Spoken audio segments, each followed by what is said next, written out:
fan violence following Kaiser Chiefs' 2-0 loss to Free State Stars in last night's Nedbank Cup Semi-finals. Kaiser Chiefs fans invaded the pitch during the match, calling for the resignation of coach Steve Kompela, a warning that the following visuals contain violence. Well, a female security guard was injured after being attacked with plastic chairs and flags and being kicked. Free State Stars beat Chiefs 2-0. As the Free State Stars were celebrating at the end of the game, disgruntled Chiefs supporters invaded the pitch, and as they continued their call for team coach Steve Kompela to resign. The Chiefs head coach has since stepped down. His exit was confirmed by Bobby Matum shortly after the match and ensuing chaos.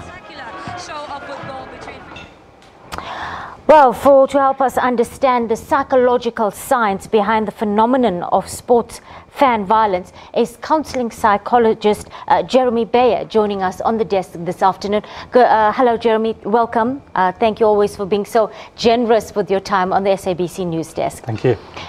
Look, sports fan violence occurs all over the world. It's not a new phenomenon, and it's not one unique to South Africa. But we want to understand what motivates such behavior and why do sports fans riot in the event of a win or, in this case, a loss.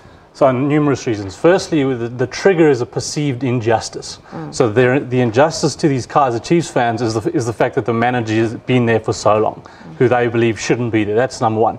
Number two, the supporting of a football team is often an extension of your identity. Yes. I identify with this team. They're part of what makes me happy as a human being.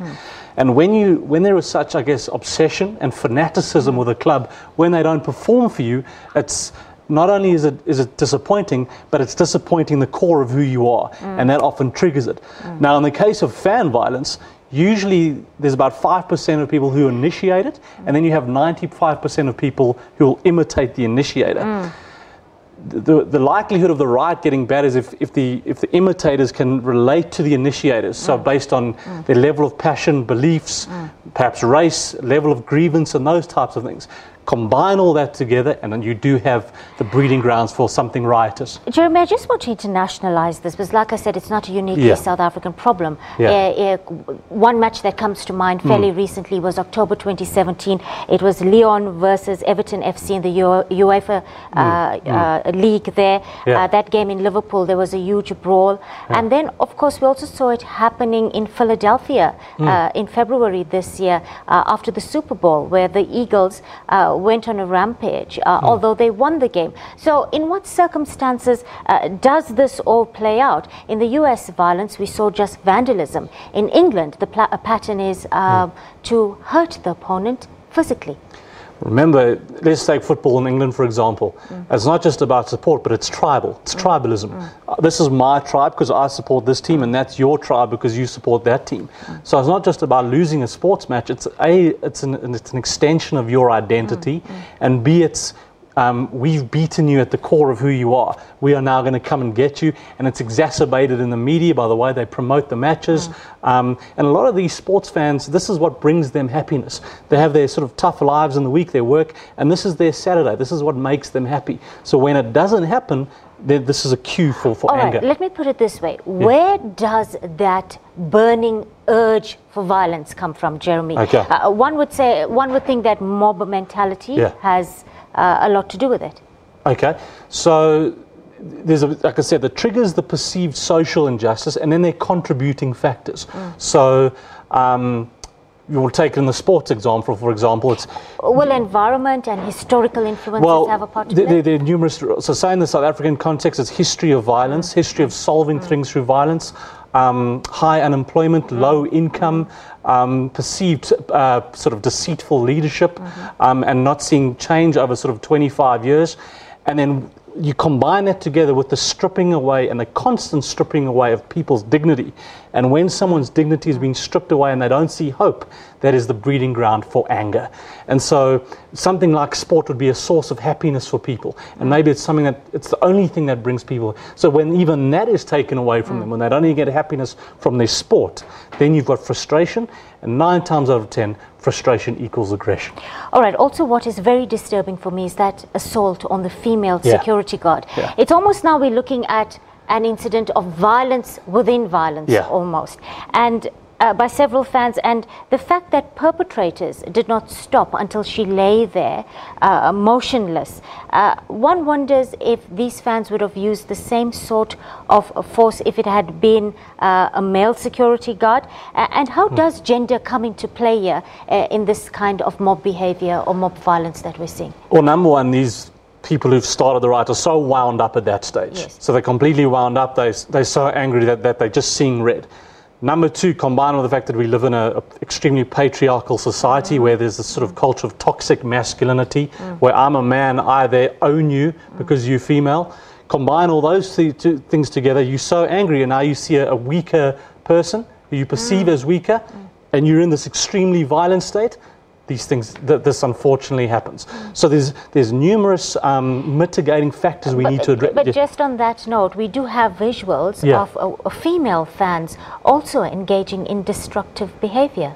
Yeah, and this is actually psychologically what's called the Lucifer effect, where social forces and circumstance compel ordinary people to cross the boundary from good to evil and perform evil actions. And that can happen regardless of the gender that you are. It's happened historically in politics, etc. So that's the kind of thing that can happen. That's the nature of fan support and the nature of fanaticism. And that's unfortunately what's happened here. I just want to point you out to these visuals here where we see fans destroying the media, attacking the media cameras. And I need to understand, why is it in most sorts of cases like this, we see fans or looters attack the media or their equipment? Well, the first thing is, when the media is there, it means the rioters can have more of an impact and more people can see what they're doing.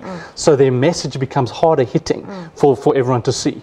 That's number one. The other reason could be that they don't want to be seen, so they don't want to be identified with CCTV, all those types of things. So it could be one of those answers. If I get seen, then I'm going to go to court and get into trouble. It's one of those two reasons. All right, I want to move away from the Kaiser Chiefs incident. We had distressing images coming out of My King for most of the week.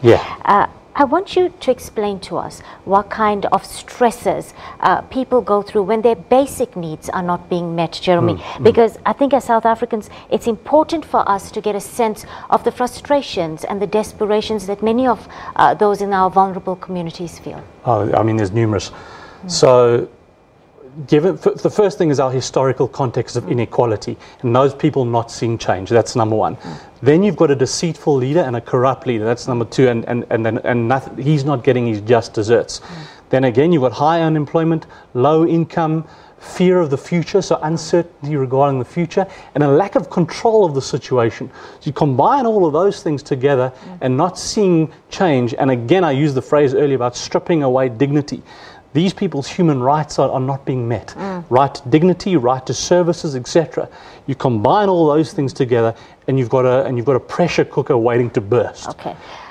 Jeremy, I've sat with political analyst after political analyst, and all mention that more thorough engagement and a more consultative process would have diffused the situation before it reached such destructive proportions. Do they have a point? Well, they have a point, but the point is that there hasn't been engagement because the hierarchy is deceitful. So it's not going to happen in the first place. So, I mean, it's like in psychology, for example, if you don't address your issues, then smoke's going to turn into fire and you end up with perhaps a breakdown. That's what you've got here. You've got a persistent corruption not being dealt with because the leaders aren't dealing with, and then you've got yourself a breakdown. That's why it hasn't happened.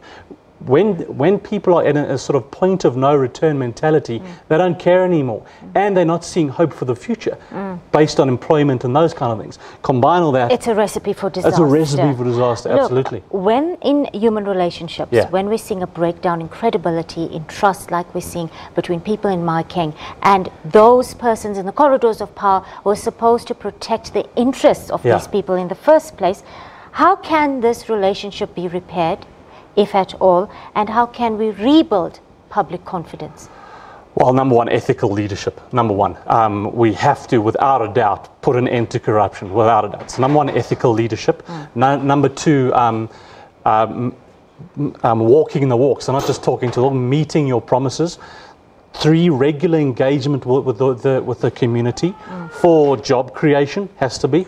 And five, more I guess I'd say empathy from these leaders. Say, okay, what do you need? How can we help you? But there's too much of a disconnect between them, between the haves and the have-nots. And because of that, there's a perpetuation of inequality, which fosters the unhappiness and the feelings of loss of dignity. So more of a connection between government and these people.